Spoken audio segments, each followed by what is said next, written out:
enjoyed our first round of breakout sessions and you got to take advantage of a few of the other elements in the environment.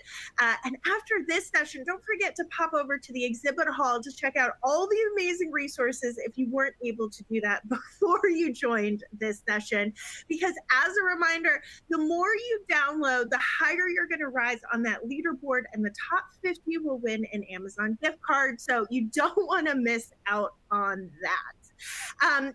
And we are giving out CPE credits for these trainings. So we have our first poll question up already. And this is a question from me to you. I want to know how you're feeling so far. How has been your experience in the summit? All those good things. If you have not been part of one of our trainings yet today, to take the poll, you're going to simply click in the slide window here to make your selection. All right, while you're taking that poll, I'm going to go over a few other housekeeping items. If you're on Twitter or X or whatever the heck we're calling that social media platform, you can tweet alongside us using the hashtag NextGenGov. We want to hear what you have to say as well. I mentioned it a second ago, but we do have a ton of great resources available for you to download, both on the right-hand side of this console, and that includes the slide deck with great information from our speakers, as well as additional resources, so make sure you check those out. Of course, if you need the closed captioning feature, just look for the icon on the bottom right-hand side of the media player. That's where my face is showing up right now, and that's where you'll find that added accessibility. As always, we hope you don't have any technical difficulties, but if you do, send us a message to that Q&A tab, and my colleague Maddie will get your questions answered. And it's in that same portal where you can ask our experts questions, so don't you dare be shy. Put your questions in early and often. We also have the open chat available for you today, so don't be shy. We want to hear from you. It's located in the top left of your screen, and you can interact with your fellow attendees in there. I know some folks were telling us what they were having for lunch. I had a Chipotle bowl. Was it successful? I don't know. We'll find out. But I am curious to see what you all are eating as well. And if you miss any of the tidbits or information in today's NextGen Summit, don't you dare worry, because we're going to send you a link to the entire event tomorrow, so you'll be able to check out all the sessions you missed, as well as download those resources again. All right, let's go to our poll, and we're going to get the results of the poll here in just a second. So last minute poll submissions. And it looks like 77% of you are ready to go, and another 15% of you need more coffee. And for those people that need more coffee, I am right there with you. We are in caffeine withdrawal, but not on the vibes, which is what we want to see. So we are so glad that you are all enjoying the summit so far. And we couldn't put on this summit without our NextGen Alliance partners. So thank you so much to our wonderful partners for helping us put on the summit today. So with that, just a couple of final reminders here, and then I'm going to introduce you to our speakers. The first is, I mentioned those polling questions here a second ago. To get your CPE credit, you're going to have to take all 3 of the live polling questions, and you're going to stick around for the entire time. You're not going to want to miss out on anything anyways. And then you're going to fill out that post-event evaluation. You do those 3 things, and we will be sending that CPE credit over to you. And last, but certainly not least here, you all are fantastic public servants, and we are honoring public servants this year with our NextGen Public Service Awards. These are our annual awards that we give out that highlight the people who are on the ground doing the amazing work. And as of today, drum roll please, the award nominations are officially open. So if you or one of your colleagues would be a great fit here, by all means, feel free to fill out that award information. You'll find a link to that in the Resource Center, because we want to highlight the great and important work that you all are doing. All right. on to today's content. So, joining us to talk about, well, should I stay or should I go? Not the song, but 3 signs that you've plateaued in your role, which is such an important topic. Joining us to tackle it is Deidre Welcome, who is the founder and principal consultant of Concerning Learning. Thanks so much for being with us today, Deidre. And with that, I'm going to hand the reins over to you. Thank you, Emily. And I appreciate your energy. It is much needed. And I really, really am excited to be here to talk about this topic. Should I stay or should I go? And guess what? You're going to get more than 3 signs to know, to discover when it's time, when you've plateaued. So let's jump all the way in right now. All right. So let's just get started. When I read the description and it said career expert, I was like, what is a career expert? What is that? Who is that? And I said, why would somebody want to hear that from me? So I thought about it. I started thinking and reflecting, and I said, okay, 27 years of government experience, federal government experience. Let me just ask you in the chat, tell me how many agencies did I work in the 27 years? Just type in chat. And I think there's a slight delay. So I'm going to wait for you to just take a guess. How many agencies did I work in the 27 years that I was in federal service? How many agencies? Hi, can I wager a guess? Yes, you can. I'm going to go with 3, 1, 5, 8, 6. I'm going to go 7. 7. Okay. All right. So the big reveal. Here we are. 5. So whoever said 5, you get a big applause. 5 agencies I worked in. That doesn't mean that I was only in 5 offices. I was in a number of different offices within those agencies. So next question, quick question. How many roles did I have in the 27 years? So in those 5 agencies, how many roles? I'll let the answers start coming in. And Emily, you can jump in too. Okay. How many? So you were in 5 offices. So I'm going to go. I'm going to agencies. 5 agencies. Right. I'm going to double and say 10. Wow. Oh, no. So I see quite a few people. I'm seeing 15, 8, 19, 18. Whoever said 18 is correct. So 18 different roles. And it took me a while. I was looking at this. I was like, wow, you did a lot in 27 years of federal service. So the one that really stuck out for me was that number 14. And so I was still thinking about, this career expert. What is that? Who is that? This is me. So 27 years to talk to the people in this particular virtual summit. That will give me some credibility. I said, okay. And then I've had 18 roles. That'll give me a little bit more credibility. That number 14 is when I started my business while I was at Department of Energy in 2011. And I said in 2018, I'm taking the huge leap and be a full-time consultant. So people say, did you retire? No, I didn't retire. I resigned. And have been a full-time consultant since 2018. So I said, this gives me quite a bit of credibility to be able to speak on this topic.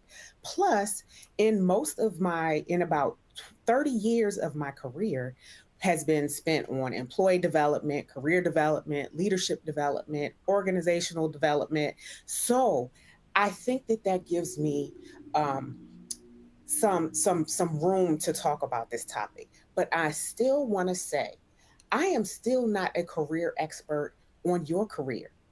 I'm a career expert on my career. So what I want to do is just share some of what I gained in my 27 years in federal service. Thank you so much. I'm seeing some great things in the chat. So I appreciate it. So now I'm going to tell you just a little bit about how I navigated within and outside of the government. So this is my philosophy on the leap. Taking the leap is emotional, it's personal, it's your decision, and it's a big deal. And at least for me, it was a really, really big deal, especially that last leap. That was the biggest leap, leaving the federal service. I thought about, I was in the government since I was in college, and I had this paycheck every 2 weeks from college, and now I'm going to have to make it on my own. Well, guess what? I took the leap, and here I am to share just a little bit of my time, a little bit of your time in the summit with you, sharing a few learning nuggets and helping you decide, giving you some tools in order to determine if you should stay or if you should leave. So that is what we are going to cover today. And if you have any questions, please stick them in the chat. If I miss them, Emily, you feel free to interrupt me and I can answer any questions. All right. So let me just say, remember I said you are the expert in your career. You're the driver of your career journey. And because, remember I said it's personal. So you're the driver. Sometimes it feels like you're not driving because you have given your power over to other people. But guess what? In today's session, I want to just give you just a few learning nuggets to help you take your power back, grab the wheel, and get your roadmap together so you can navigate your career path and answer the question for yourself. Should you stay or should you go? So these are the 5 keys that we're going to navigate really quickly in our time together. I want you to be able to identify and think about, what do you feel? How do you feel about your current role? What are some signs that you're having a role plateau? Reflect on what's important to you, because you want to spend the time deciding and making your decision on what is most important to you. And then developing a plan. It's not enough to just stay stuck, to feel like you're at a plateau. What are you going to do? Remember, I said you're taking your power back. You're taking the wheel. You're driving. And then make the decision if you should stay or if you should go. So if you're ready, let's go. Say let's go in chat, or I'm driving, or I'm taking the wheel, or I'm taking my power back. Put something in the chat for me. Let me know you are ready to go on this quick journey with me during our time together. All right. So humans are, I see I'm driving. Let's go. I'm loving it. Take the wheel. Okay. So humans are emotional. And I always, if you know me, now you know me, I always say you feel how you feel. And it's really important that you get in touch with your feelings, especially when you're thinking about should you stay or should you go. So your feelings drive your actions. And so you want to make thoughtful decisions. I use the feeling wheel, and it helps you to identify what you're feeling, because it's really important. So when I think about the times that I took the leap, I knew what I was feeling in my gut, that gut feeling, that feeling on Sunday night, wondering, what Monday morning is going to bring, that gut feeling. I always kind of had the feeling. I knew that it was time for me to leave, because something was in my gut saying, time to take the leap. But what I didn't do is label those feelings. I didn't label the feelings. I didn't take the time to say, okay, what's causing the feelings? How is it affecting me? How is it hurting or helping me achieve my career goals? And so I want to say, things that I'm sharing with you today are things that if I had put a roadmap together, I would have used these same keys that I'm sharing with you. So you got to get in touch with what you're feeling, label it. Now, let's be clear. You may have some mixed emotions. I know I did. There were much of my career. What I do now is what I did in the government. And I love helping others learn, helping others grow, helping organizations perform at their best. However, during my career, there were times when I felt joyful, I was excited, I was passionate about what I did, but I also had some negative feelings. I was angry, I was frustrated, I didn't feel valued. And because I was the person that was the only instructional designer. And I would get a lot of work. So I would get projects that I would get really excited about because it's a new project. And then as soon as I finished developing the project, it would be handed to someone else to implement. Or I could implement it, but I wasn't able to really see it and grow it and nurture it and continuously improve it, which was extremely frustrating for me. So I enjoyed what I did. However, there was still something missing. There was still something that wasn't um, feeling good for me. So remember, get in touch with what you're feeling. I see Anna said, "Stay out of my head." Absolutely. I know I'm talking to somebody in here, and I just want to share. I'm sharing with you what I went through. So just know that you may have some positive emotions, but sometimes too much of a good thing can still lead you to role plateau. All right. So let's keep moving. So after you get in touch with your emotions, you got to dig a little deeper. You got to recognize that there's some signs of role plateau. So how do you know if you've hit a plateau? How do you know? Well, I'm going to share some signs with you. Remember, I said I was giving you more than three. This is when I knew I hit a plateau, when I felt stuck and I felt like I wasn't growing in my current role. Because I already shared with you that learning and development and growth is really important to me. It's one of my core values. And so when I felt like I wasn't growing, I started to get that feeling in my gut that it was time for me to leave. So there are 10 signs of role plateau. Lack of growth opportunities is just one. That was my primary reason. What drove me to most of the leaps that I took was I wasn't growing. However, there's 9 other ones that when I look back, there were 9 that I experienced, and I really didn't have a tool such as this to help me to identify what they were. So these are 10 signs. I want to ask you the question. Are you experiencing any of these signs in your current role? If you do not feel comfortable, you do not have to type it in chat, but I want you to think about it. Are you experiencing any of these signs? I'll give you a quick chance to think about it because I know our time is running. Congratulations. Is that Christina? Yes, made the leap. I love it. All right, so yes, I see some people. Yes, you are experiencing some of these signs of role plateau. Good. So now you have something to look at. You have something to point to. You have more than 3, you have 10. But that's just not enough. That's not enough. You got to keep moving. So when I look back, as I mentioned, I took the leap whenever I would switch roles. I experienced at least 9 of those 10. When I think about it now, I was like, wow, I was really in role plateau. So after you have identified how you feel, you've identified that you have some signs of role plateau, then you need to really reflect on what's important to you.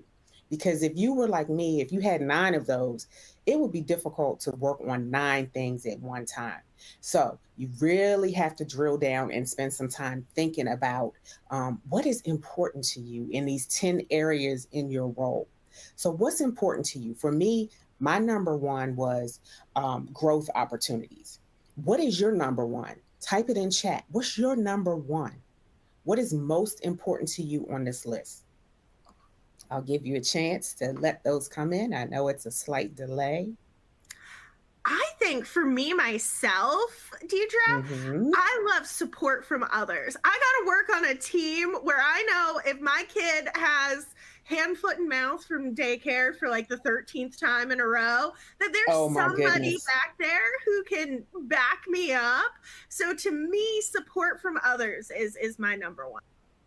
Awesome, awesome. So, and it takes a lot of thought and reflection to really prioritize these because you may see, well, these are equally as important. So remember, I said this is personal. I said it's personal, and I see everything from lack of support to work, motivation, skill development. I see it runs the gamut because there is no wrong answer. This is how you feel, what is important to you. And that's what you need to base your decision on.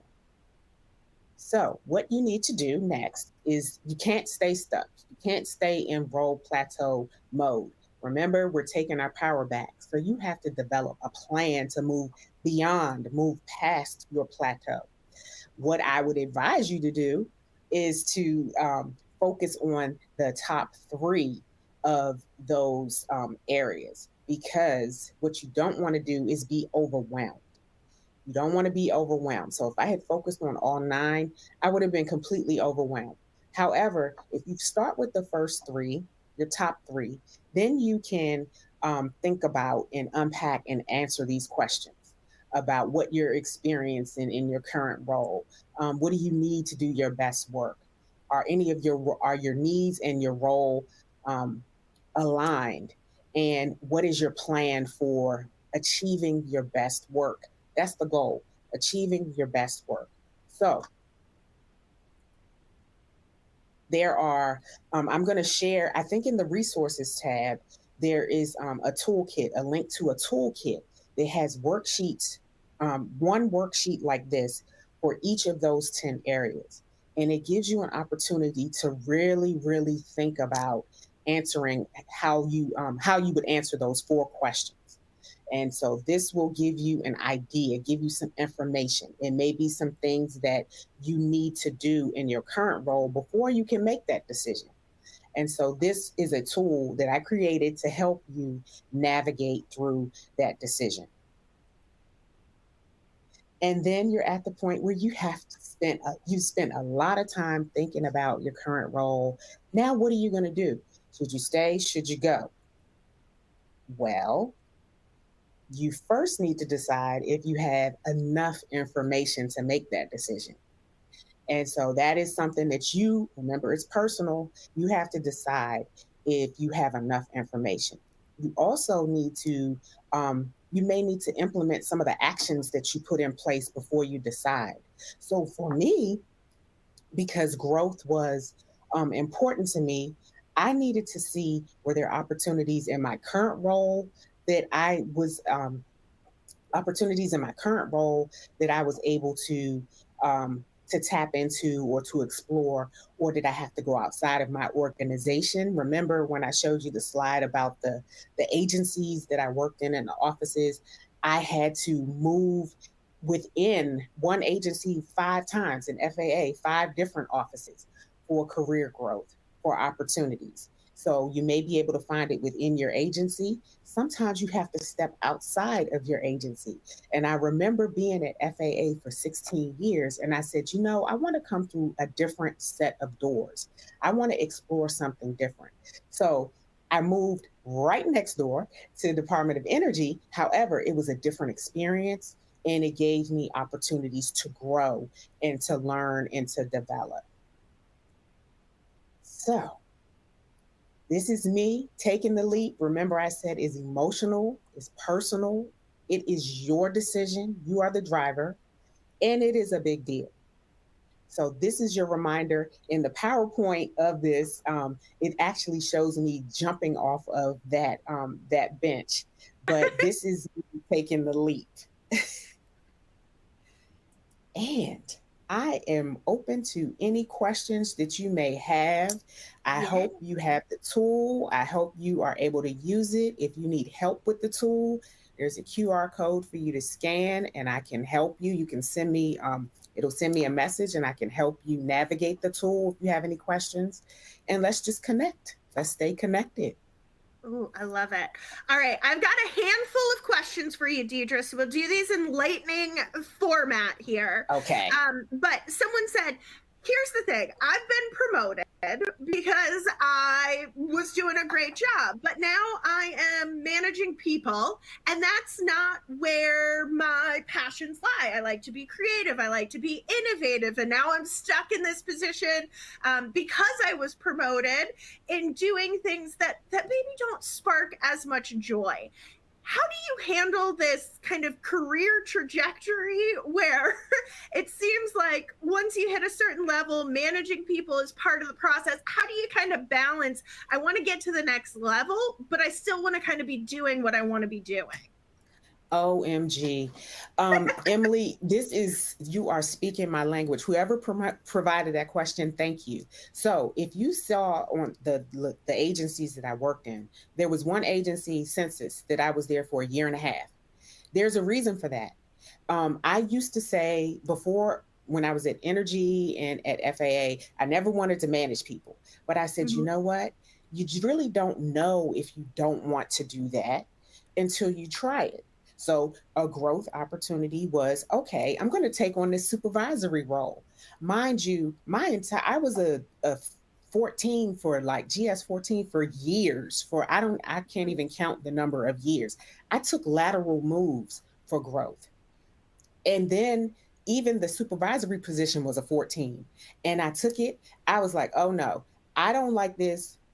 I dislike it more than I thought I disliked it. And then I took another 14 and went to Department of Transportation and became an individual contributor again as a program manager. There's nothing wrong with that. Remember, it's personal, it's a big deal. It is based on how you feel about it. So I hope that helps. It does. All right.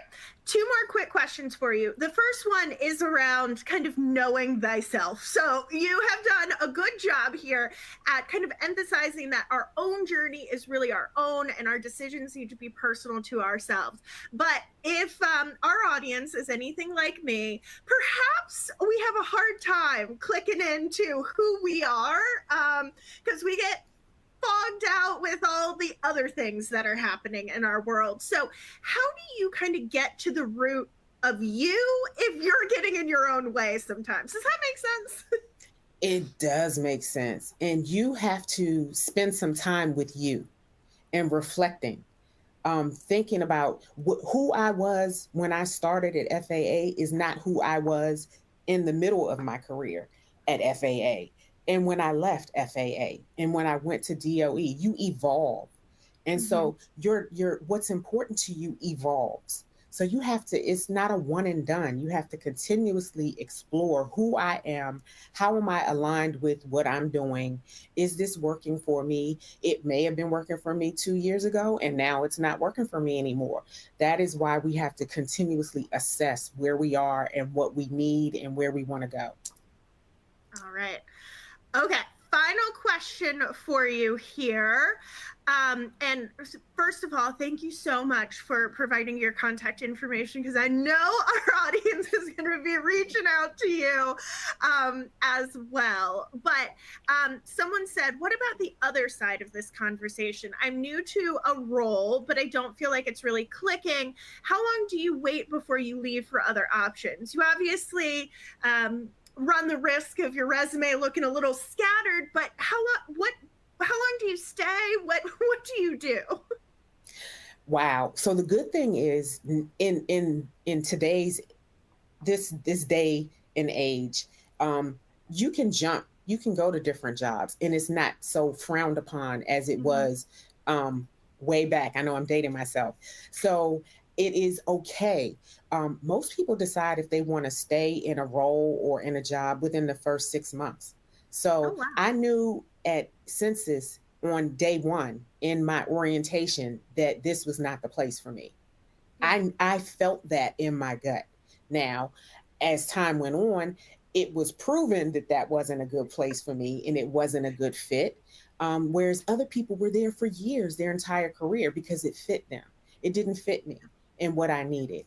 And so I had to make the decision of pivoting and doing something different. And so you have to find an outlet when that happens though. And my business was my outlet. So when I had the lowest points in my career is when I spent the most time building my business and doing something in my business or joining an industry association where I can do those things that I was not able to do on the job. Yeah. Wonderful advice, Deidre. Thank you so much. I have a lot to be thinking about for the next step here at GovLoop, but I know you gave our audience a whole lot to think about as well. So thank you so much for sharing your insights with us today. We My are pleasure. giving you a virtual round of applause, of course. Thank you. Thank you. I feel the love. Awesome. All right. Well, we have one more fantastic keynote coming at you in this lunch hour or breakfast hour if you're on the West Coast. But before I introduce her, I want to note that we've got our second poll question up right now. And we're curious, have you switched jobs in the last year? I don't know if you have or not, but we're curious. So just make your selections right there in that slide window. And while you're doing that, our next keynote is advocating for yourself during change. And joining us to share her story is Emily Ayler, who's a career coach and director at Guidehouse. Emily, I am so glad to have another Emily in the mix, two for the price of one. And I really appreciate that. I'm going to give you the slides here in just a second, but we're going to give our attendees about 10 more seconds to take this poll, and then we'll head on over to you. And following that one, maybe the change will be a career move. So maybe these will dovetail well for some of you all who just had a light bulb go off in the previous keynote. I love it. I love it. Look at you. You're doing my moderating job for me. It's what a good Emily is here for. All right. With that, Emily, I'm going to turn the reins over to you. Thank you so much. All right. Thank you. So first, I want to applaud everyone for taking the time out. I know how busy the government employees are and stay busy with great missions to help the country. So thank you for taking time to invest in yourself today. And I hope that not just today, but this session helps you do you better. However you define better to be. So I'm going to run this a little bit like a rapid fire coaching session. Normally there'd be a lot more contemplative space in between, but I'm going to run you through a 3-part model to hopefully give you a framework to think about changes and how you want to be in them and advocate for yourself in them, maybe a little bit differently and with a little bit more intention. So with that, we'll get started. Slide, please. So as a self-proclaimed comms geek, words matter. I say it all the time to my team and to my clients. And as I began to think about this keynote and I saw it advocating for yourself, I had a little bit of an existential crisis. I was like, well, is it yourself, one word, or is it yourself, 2 words? And yes, these things do keep communicators up at night. So you can see the definitions on the screen. Yourself, meaning you as an individual, or yourself is your character and your behavior and the combination of the two. And while you may want to get yourself, you, through a change, make it alive through the other side, I want you to focus a little bit more today on yourself, 2 words, and really think about how you want to approach change differently, how you want to experience differently, how you want to communicate, and how you can advocate not just for yourself, but for others in the change. So before we begin, I want to take a pause and have you all think about your changes, all of them. So I want you to kind of do hash marks and tally them up. First, we're going to think about work. So let's count your agency changes.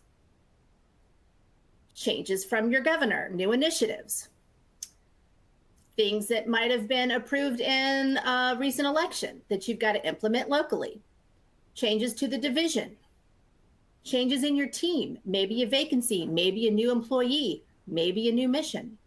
Changes in your own job. Changes in an organizational structure. Think about all of those changes and jot that number down. Now we're going to shift to personal. Let's count all of those changes. Any health changes? I just started yoga, big change. New home, new apartment, upcoming move, school or certifications after hours, a new kid, a new spouse, new in-laws, new pet, volunteer work, changes at your religious institution, family changes. Write down that number. Add the 2 together, and let's put that number in the chat to see how many changes you all are going through, leading, managing, coping with, and surviving.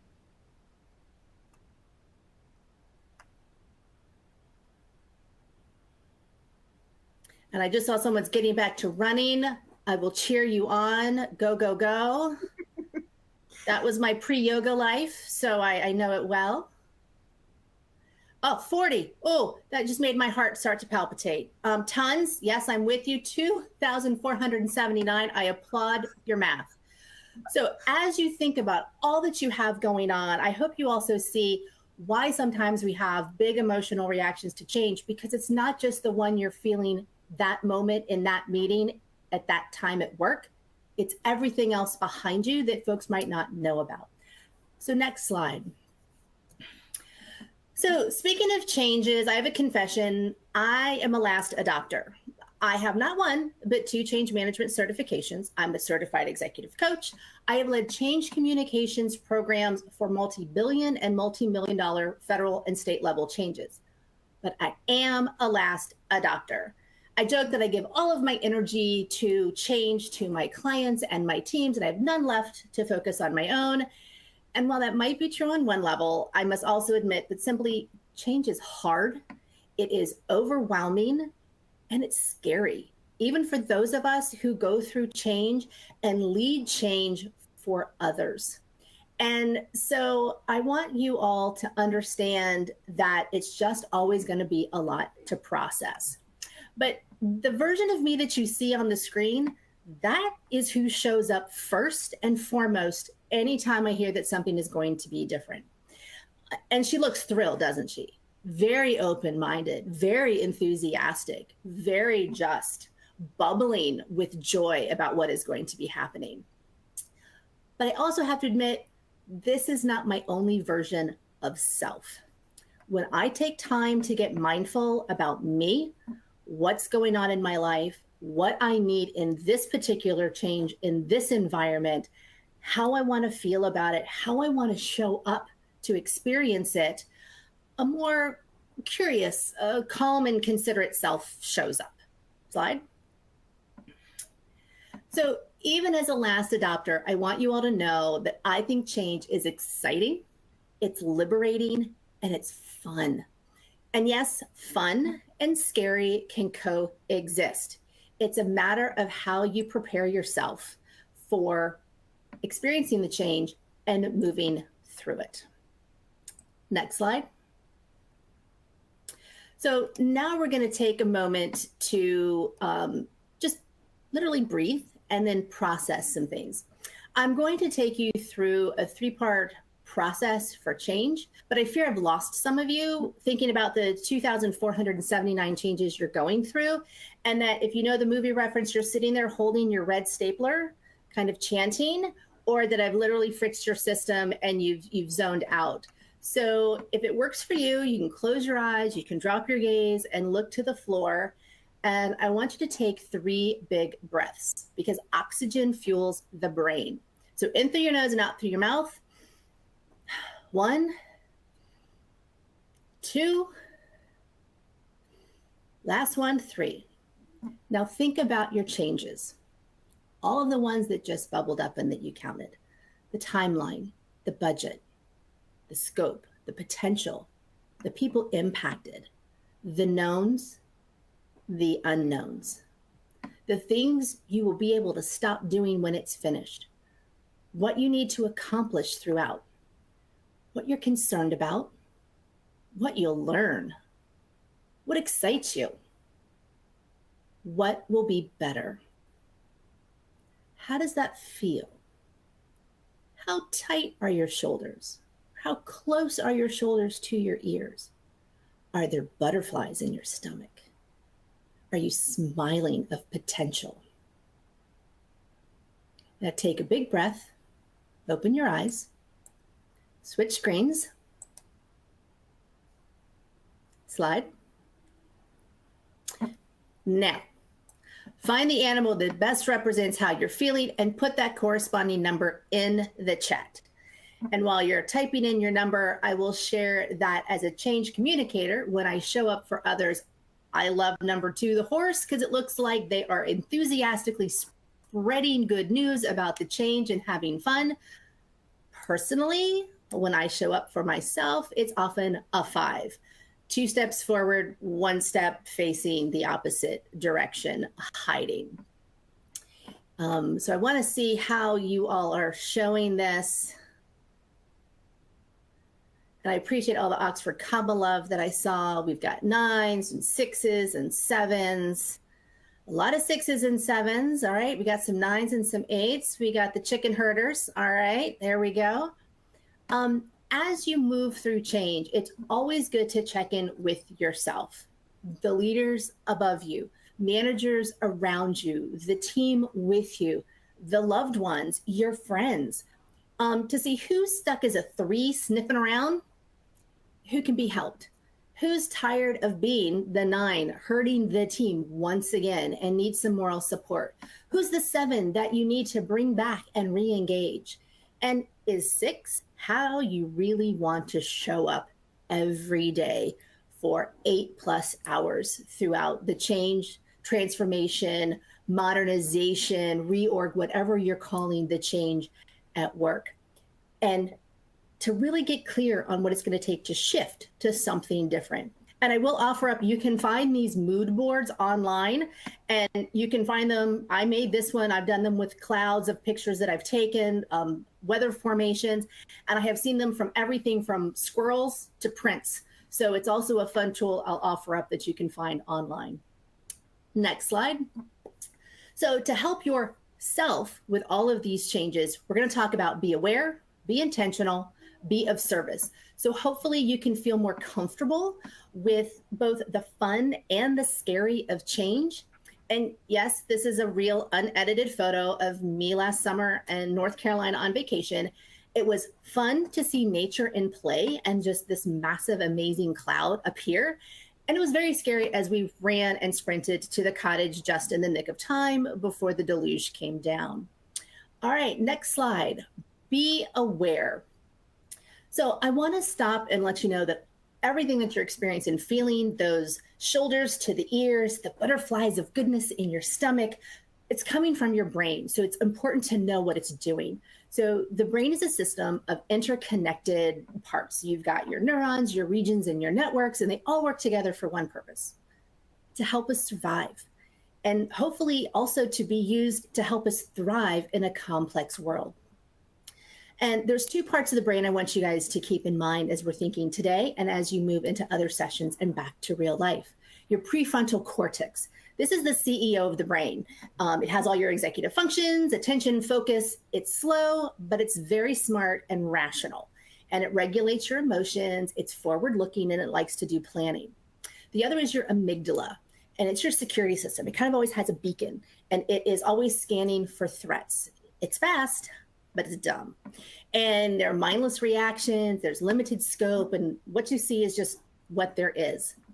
And it's great that all of this happens automatically, keeps us going, keeps us alive.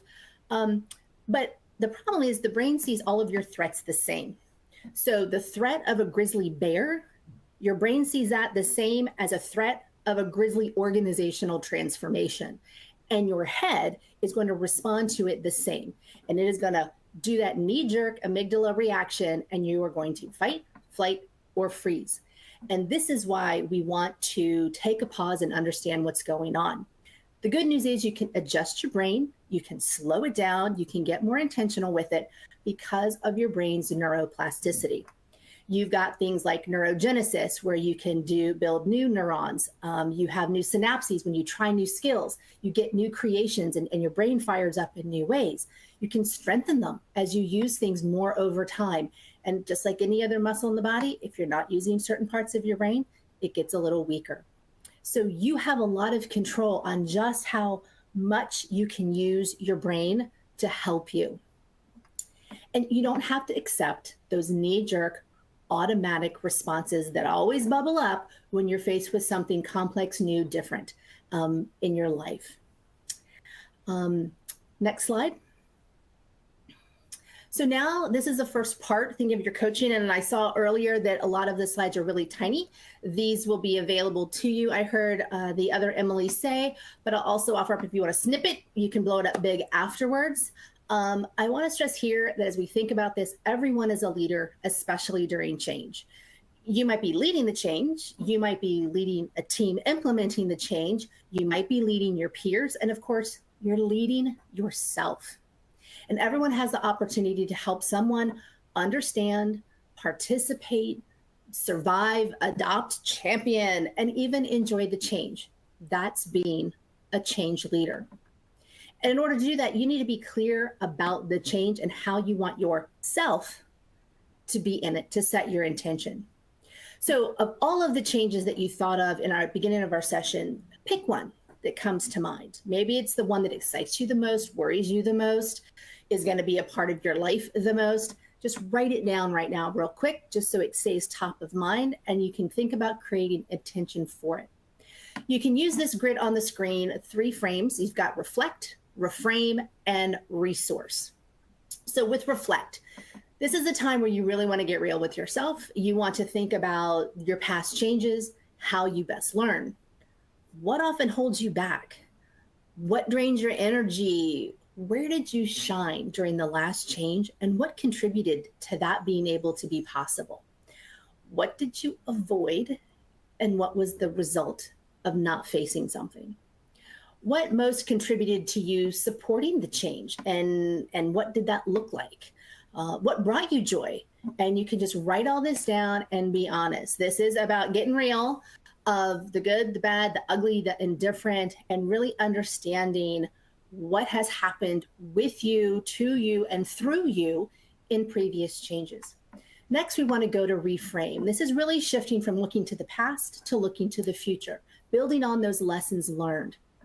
So again, I've put some prompts here to help you start your own personal reframing. Is how do you want to show up as a member of the team during this change? Are you sitting here with your arms folded in every meeting? Are you scrolling on your phone? Are you multitasking? Are you not being present? Are you the cheerleader? Are you the voice of reason? Are you an inspiration? What's the positive change you want to help bring about? If you can get rid of one thing at work, is this the way you can make that happen? What talents do you want to apply? Have you been waiting for an opportunity to shine, to demonstrate a new skill, to take on your first official by title leadership role? Can you raise your hand and make that happen in this change? How do you want to feel every day at the end of the change? How do you want to show up for others to help them enjoy it themselves? And then for each intention that you're looking at how you want to be, what resources do you have? And that's in the far right column. How can you use your calendar to hold you accountable or to make space for what you need? I am out of office every day for lunch. My calendar shows it. It shows up in a different color because I am not a nice human when I do not get food. And eating food while doing 3 other things does not help my mood either. I have learned this. I use my calendar. I use my calendar to put meetings with people who simply make me happy that have nothing to do with the change. I simply need a mood boost. So I plant them on my calendar as well. How can you use YouTube? I was on a call with a change manager just 2 weeks ago, and she scheduled time to learn Teams, all doing YouTube. She wanted to get ahead of the official training, so when she went into the training, she had a little bit more confidence. Do you need mentorship on something? And I would encourage you not to just look up the chain of the command. Often we look at someone who has the next title. If you're an assistant director, I need a director to be a title. Or if you're in a, GS 10, you need a GS 12 to help you out. I would encourage you to look broader than that, because a lot of the skills you might need are in younger junior staff or someone who's new to the organization who has experience in others. And that's reverse mentorship. I'd also encourage you to use vacation. Vacation is a tool. And I just recently learned from a coworker that it actually taking vacation reduces your risk of heart attack. And then finding good news each week. Can you keep a list when everything goes well, or when you were happily surprised, or when something just made you happy because it wasn't as hard as it used to be? And pull out that list when you're having a hard day, again, to recalibrate how you're looking and not just doing that fight or flight or freeze. And then what about your health? What will make you be healthier through this change? Is it 10 minutes with your feet in the grass? Is it playing with your puppy dog? Is it carrots at lunch? Again, think about how to help you be healthy. So now we're going to take all of that and write your intention. Next slide. So I did kind of the Mad Libs version of setting your intention. And so these are kind of just an example of how you would write and take all of this information that you have from the previous slide and put it into more of a formal state. And again, take a snippet or wait till you get the slides. And I want to take a moment here and take you back to the brain, because the brain sees things like this, both reality and imagination, the same way.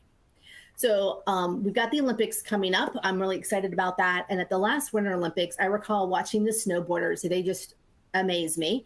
And I can remember seeing them at the top of the hill, they'd have their earphones in, and I would all of a sudden I'd notice that they were doing these weird body motions, standing up, and they'd often have their arms closed and they'd be bending and they'd turn and their arms would go down and they'd come up. And I realized they're visualizing what they're getting ready to do, going down the hill at unbelievable speeds. They're actually visualizing their reality before they have to do it. They see it and they do it. Your brain will process these intentions the same way. Next slide. So building on your intention, we want to create a future state, that visualization of how you're going to turn and spin and show up in the Olympic moment of your change, to paint a precise picture of success. That's what your mind is going to cling to and help create, because again, your mind will see this as reality. It doesn't differentiate. So you can take your intention and flip it to present tense and write your typical day down, your typical month, your regular actions, the habits, your meetings. Think about what's not there anymore and write around it. What are your emotions? What do you see? What do you feel? What are you enabling? Be super specific and detailed. You can make it as simple as you want or as deep and rich and complex. The more detailed, the more your brain can see it and can bring it to life and remind you to stay in that space. But make it your own and make it in present tense. See it and do it. And my recommendation is putting it into action. So each Friday, pull out and do, let's start with the beginning of the week. On Mondays, pull out your list, read it. Read it every morning before you start your day. And reset, do that visualization like the Olympics, get your brain in gear for what you want right to be in this change, see it and do it. And then each Friday at the end of the week, do a reflection. You can do it alone. You can do it maybe with your management team, maybe with a small group, maybe with people from all over the organization that you feel really comfortable with, and reflect on it. And I would encourage you to acknowledge the goodness and the alignment to what you want to do first. Soak it in, bask in it, have that gold medal moment about all the things that are working right to your intention. And then look for one thing that didn't hit your intention, maybe like that wobbly landing, and recommit or see what needs to be adjusted.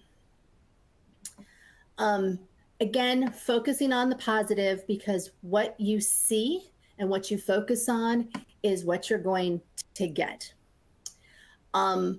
Next slide. Finally, I found as I've gone through change, when I have led change initiatives and work with executives through changes, that those who help others tend to do better with change. And it's just by helping others, you're going to get dose after dose of feel-good endorphins in your brain, which makes the change more fun and more enjoyable. And it helps remove your shoulders from your ears and relax a little bit. And when you think about change management, I'll put my certifications to use here. The primary focus of change is to help individuals move through it. That's what change management is. And it's like a safety announcement on the plane. Get the oxygen on yourself before you put it on others. You've set your intention. You know what you need for yourself. You're doing it. And now you can turn to others. I've also found if you stay in your own bubble and you're not looking outward to others, you get what one of my clients called stuck in the circle of stupid. And you're only going to see what you focus on. So if you're only focusing on what's wrong, what's bad, what's a disappointment, you're going to see what's wrong, what's bad, what's disappointment, and you will miss out on opportunities for good and of good. The questions on the screen are going to help you think about how you can be of service throughout a change and get more of those good, feel-good endorphins pumping through your veins, literally. How can you better share information to include people? How can you make space for new ideas and new leaders? How can you ask different questions in the room? Can you call on others? Can you invite different people into this space? How can you use change to address lingering inequities in a system? This is your time to blow something up and try it new. Everything's kind of coming unhinged literally in a change. And before you put it back together, how do you want it to be? How can you be more authentic as you go through the change to help others do the same? If everybody's thinking, wow, look, she's really got it under control. She's showing up and she's doing the thing. And meanwhile, you're freaking out inside. It doesn't help folks thinking they have to show up that same kind of with that facade on. If you have ways that you have helped team members or set up systems or tools to help other folks during a change, please put those in the chat. It's always great to learn for others. I'll share a couple quick ones here. I did cookie chats. So it was bring a dessert and show up. I invited 3 other people. And the number 1 rule for our 30-minute conversation is you can't talk about work. I simply wanted to get to know people. I'd asked them who else I should meet. And I did that every couple of weeks for an entire year. Another client team I was on, we gave the Brussels sprout award. Yes, it was a health project, but it was simply a piece of paper with a giant Brussels sprout on it. And anyone could give it to anyone else for doing something good. This came out of a conversation at a potluck lunch because, well, Brussels sprouts were good. And that's where it began. Weekly questions. If you're tired of getting on the Monday call going, what'd you do over the weekend? Or any reactions to the change? There are books you can get. On one team, we ask an open-ended question every Monday. That is the first half of our meeting. We've been doing this for 4 years. I know this team better than any team possible. Weekly questions for 4 years. When we have difficult things to work through or maybe awkward conversations to have, it's so much easier because we know people beyond just their work assignment and their title. And look at technology, whether it's a Slack channel or a Teams instant message channel. Can you create an I solved it page to simply let people share how they found something new in this change and how it's working, or an easy button page where you can share something that you figured out or mastered, or that you can call me for help. Again, how can you help people move easily through the change? And it'll also help you because you can go there as a resource. At the end of the day, it's about you being more you in the changes that you're experiencing. And it's also about you helping others be more themselves. So I hope be aware, be intentional, and be of service will help you help yourself. Next slide. I do have some resources here that I have found helpful, whether it is the first book, which is another reflective leadership tool, learn more about the brain, or a community of support. And on the next slide here, this is where you can find me, whether it is at Guidehouse, leading various transformations and communication initiatives and culture changes, or with my blog, Golden Acorns. Thanks for your time and good luck with all your change. May you worry less about what is scary and find the fun. Thank you so much. Well, thank you, Emily. I really appreciate that.